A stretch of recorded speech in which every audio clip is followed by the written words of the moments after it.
kapayapaan at katarungan. Alleluia.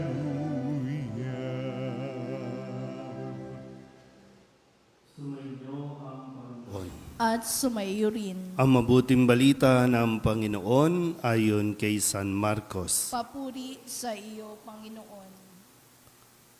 Noong panahong iyon, pumunta na naman si Jesus at ang mga alagad sa Jerusalem. Samantalang si Jesus ay naglalakad sa templo, nilapitan siya ng mga punong saserdote, ng mga eskriba at ng matatanda ng bayan. Tinanong siya, "Ano ang karapatan mong gumawa ng mga bagay na ito? Sino ang nagbigay sa iyong ng karapatang ito?" Sumagot si Jesus, "Tatanungin ko rin kayo. Pag sinagot ninyo ako, saka ko naman sasabihin sa inyo kung ano ang karapatan kong gumawa ng mga bagay na ito.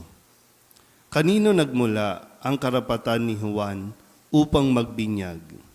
Sa Diyos ba o sa mga tao?" At sila'y nag-usap-usap. Kung sabihin natin mula sa Diyos, itatanong naman niya sa atin bakit hindi niyo siya pinaniwalaan. Ngunit kung sabihin natin mula sa tao, natatakot naman sila at baka kung ano ang gawin sa kanila ng mga tao sapagkat kinikilala ng lahat na si Juan ay isang propeta. Kaya't sumagot sila kay Jesus, "Hindi namin alam." Sinabi ni Jesus sa kanila, "Hindi ko rin sasabihin sa inyo kung ano ang karapatan kong gumawa ng mga ginawa ko." Ang mabuting balita ng Panginoon. Pinupuri ka namin, Panginoong Jesucristo.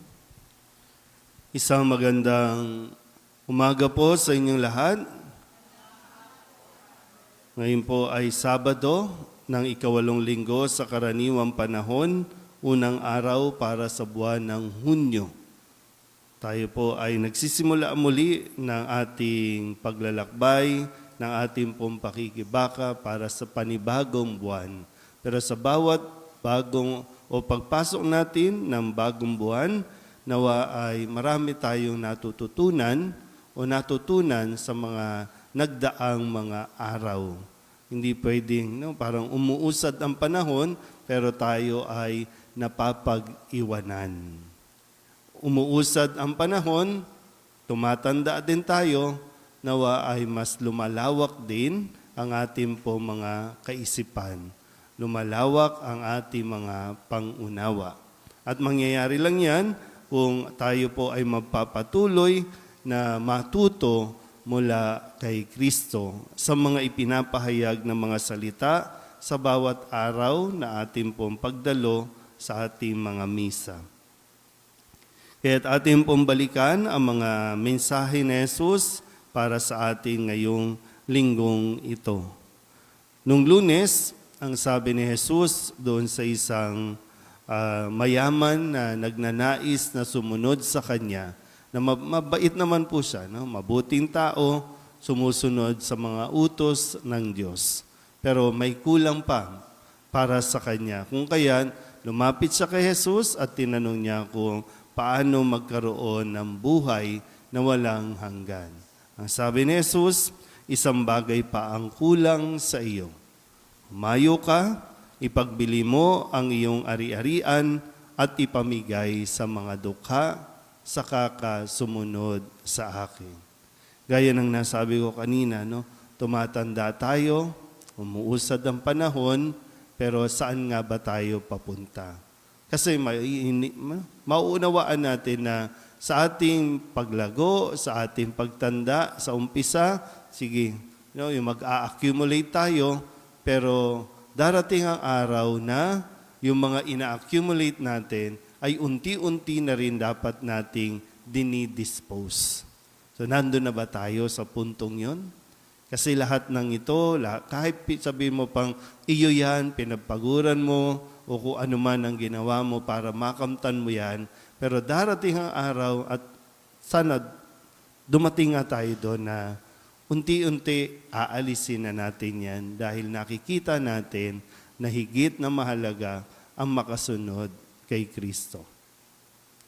Nung Tuesday o nung Martes, ang sabi ulit ni Kristo, tandaan ninyo, ang sino mang mag-iwan ng bahay o mga kapatid o mga ari-arian ay magkakaroon ng buhay na walang hanggan. Ang sino mang mag-iwan, minsan kakalungkot po kapag yung alam mo ng konting hininga na lang, no? Ang hinihintay, pero pinangahawakan pa rin ang mga material na bagay. Ayaw pa rin i-let go.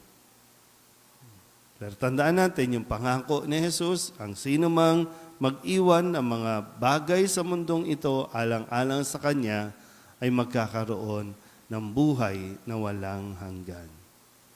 Noong Miyerkules, ang sabi naman ni Kristo, dahil isa sa mga bukod sa material na bagay, ang pinangahawakan natin mga tao ay yung kapangyarihan o posisyon.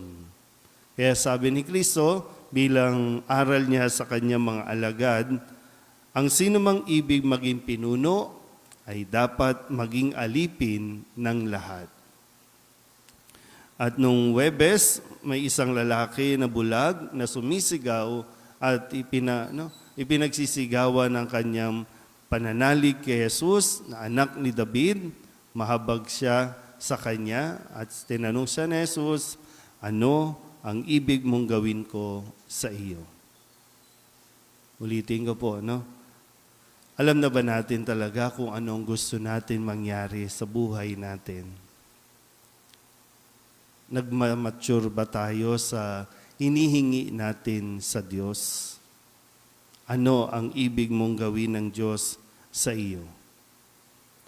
Kahapon, Biyernes, ang sabi ni Kristo, sa pagdiriwang din natin ang kapistahan ng pagbisita ng mahal na Birhen sa kanyang pinsan si Elizabeth, ipinahayag dito na mapalad ka sapagkat nanalig kang matutupad ang ipinasabi sa iyo ng Panginoon. Mapalad ang taong nananalig na mangyayari ang kanyang hinihingi sa Diyos o mangyayari ang sinasabi ng Diyos.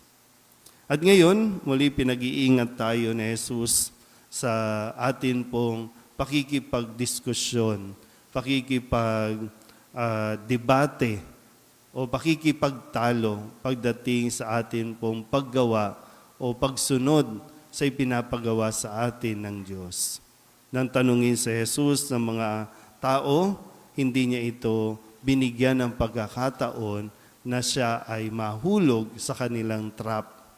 Kaya nga sabi ni Jesus, hindi ko rin sasabihin sa iyo kung ano ang karapatan kong gumawa ng mga ginagawa ko. Kadalasan, hindi talaga maalis po yun, no? Kapag may ginagawa ka o sumusunod ka sa Diyos, hindi mawawala yung mga tao magke-question. Nandiyan yan. Kahit nga yung sa pagpo-post natin sa ating social media, hindi mo mawawala kung yung parehong comment, negative at positive comment, hindi yan mawawala.